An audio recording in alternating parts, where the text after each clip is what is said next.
حضرت عبداللہ بن عمر رضی اللہ تعالیٰ عنہ روایت کرتے ہیں کہ ہم ایک مرتبہ اللہ کے نبی صلی اللہ علیہ وسلم کے ساتھ سفر پر تھے اور ہمارا گزر جہاں سے ہوا وہاں پر کچھ لوگ موجود تھے، تو وہاں کے لوگوں نے آ کر ہم سے کہا کہ ہم مسلمان ہیں، تو اللہ کے نبی صلی اللہ علیہ وسلم نے وہاں پر اپنا قافلہ کچھ دیر کے لیے روکا۔ اس قافلے میں ایک عورت تھی جو اس وقت کھانا بنا رہی تھی، اور کھانا اس طرح بنا رہی تھی کہ جو لکڑے ہوتے ان کو جلا کر ان کی بھٹی بنا کر اس پر چیز پکا رہی تھی۔ تو جب وہ لکڑے اکٹھا کی اور جب اس نے لکڑے جلائے تو جو آگ بنی اور جو شعلے بنے، تو اس کا بچہ سامنے تھا اس آگ کے، تو اس نے اپنے بچے کو اٹھایا، وہاں سے بچا کر دوسری طرف رکھا، یعنی آگ کی طرف اپنے بچے کو نہیں رکھا۔ اور پھر وہ عورت اللہ کے نبی صلی اللہ علیہ وسلم کے پاس آئی اور فرمایا کہ کیا آپ اللہ کے نبی ہیں صلی اللہ علیہ وسلم؟ تو اللہ کے نبی صلی اللہ علیہ وسلم نے فرمایا کہ ہاں میں اللہ کا نبی ہوں۔ تو اس عورت نے کہا کہ میرے ماں باپ آپ پر قربان ہو جائے۔ یہ جو جملہ ہوتا ہے نا، میرے ماں باپ آپ پر قربان ہو جائے، یہ کسی کو ایک دم زیادہ گہری رسپیکٹ دینا ہو تو عربی میں اس طرح کا لفظ استعمال ہوتا ہے، جس کا ترجمہ یہ ہے کہ میرے ماں باپ آپ پر جو ہے قربان ہو جائے۔ پھر اس نے ایک سوال پوچھا کہ کیا اللہ رحم کرنے والا نہیں ہے؟ اس عورت نے کیا سوال پوچھا؟ کیا اللہ رحم کرنے والا نہیں ہے؟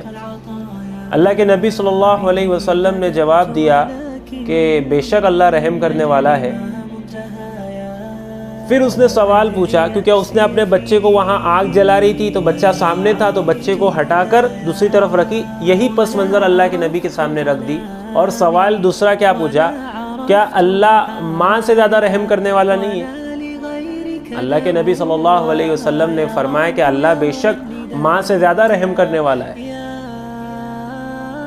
پھر اس عورت نے ایک سوال پوچھا، تو پھر اللہ جو ہے اپنے بندوں کو جہنم میں کیوں ڈالے گا؟ اللہ جو ہے اپنے بندوں کو جہنم میں کیوں ڈالے گا؟ اس پر اللہ کے نبی صلی اللہ علیہ وسلم کچھ دیر کے لیے خاموش ہو گئے۔ خاموش ہونے کے بعد اللہ کے نبی صلی اللہ علیہ وسلم کی گردن نیچے ہو گئی اور مسلسل آنسو جاری ہو گئے۔ آنسو اس طرح کے رک رہے نہیں ہے، زمین پر گر رہے، اس طرح مسلسل اللہ کے نبی صلی اللہ علیہ وسلم کے آنسو جاری ہوئے۔ کئی منٹ تک اللہ کے نبی صلی اللہ علیہ وسلم اسی پوزیشن میں تھے کہ سر نیچے ہے زمین کی طرف اور مسلسل آنسو گر رہے۔ عورت نے جو سوال کیا کہ پھر اللہ اپنے بندوں کو جہنم میں کیوں ڈالے گا؟ کئی منٹ تک اللہ کے نبی ایسے ہی رہے اور جواب نہیں دیا اس وقت۔ پھر کچھ وقت گزرنے کے بعد اللہ کے نبی صلی اللہ علیہ وسلم نے اپنا چہرہ مبارک اوپر لیا اور فرمایا کہ بے شک اللہ جو ہے کسی کو سزا نہیں دے گا مگر ان لوگوں کے جو تکبر کے انداز میں جو ہے کبر کرتے تھے، تکبر کیا کرتے تھے، فساد مچاتے تھے اور اس بات کو نہیں مانتے تھے کہ اللہ اپنی عبادت میں واحد ہے، اس کا کوئی شریک نہیں، ان کے علاوہ اللہ ہر ایک کے ساتھ رحم کا معاملہ کرے گا۔ یہ مشکات شریف میں حدیث گزری ہے۔